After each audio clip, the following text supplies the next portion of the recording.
why I have Bitcoin ETF shares. Something I want to talk about. Buying Bitcoin is, the main focus of this channel, but I never really discuss kind of why I even have Bitcoin ETF shares. Um, for me, I wanted to start a Roth IRA.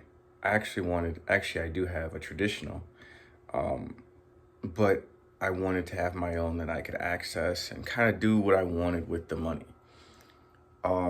So I created a Roth IRA on Robinhood, but I didn't really know what to buy. And then I was thinking I had bought some Ethereum ETF shares. I had bought a bunch of stuff, really just playing around.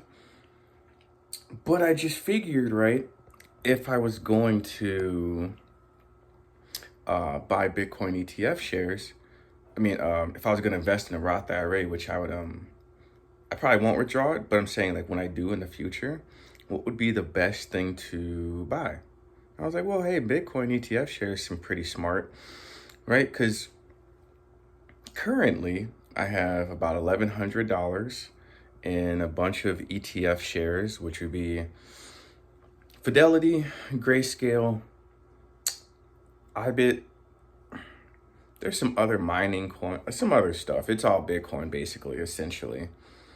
Um, but I was like, dude, I'm 29, so 30 years from this point, how much would my portfolio actually be? And then it's tax free.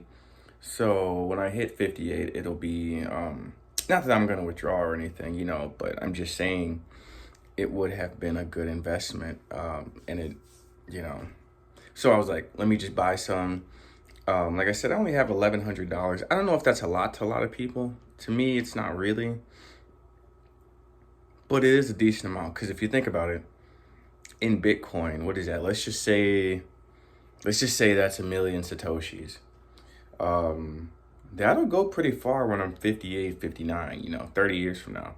Not saying I'll need the money because obviously by then I'll be, hopefully, if Bitcoin takes off in my Roth like it should, I should also be super rich anyways.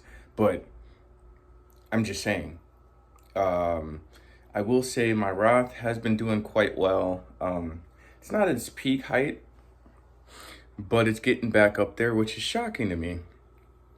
I think also I do a lot of this for experiments. I think for me, seeing what happens is interesting because I can kind of see trends and I can really just learn, like it's easy to read a book, but it's a lot harder to really see it from experience. You'll never really know until you do it yourself, and then you'll actually figure out what is the secret. And I see from the secret to a lot of this stuff is just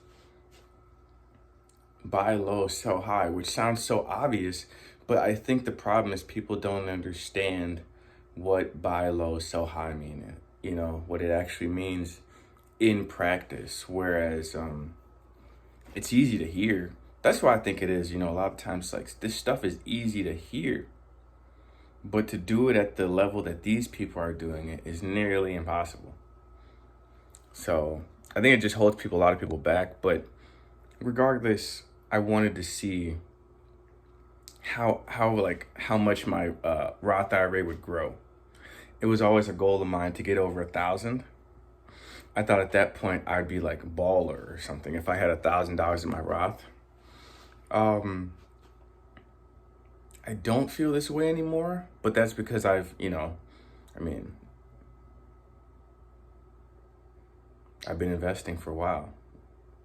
But I would like to say, if there ever was a point where I'd get $10,000, I feel like in my Roth, I feel like that would be an accomplishment, or maybe even 5,000, something like that, But I'm still churning with the Roth.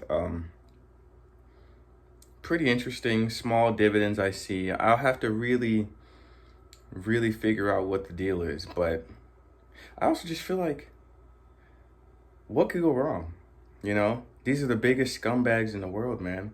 If I can count on it that they will make money, So screw it.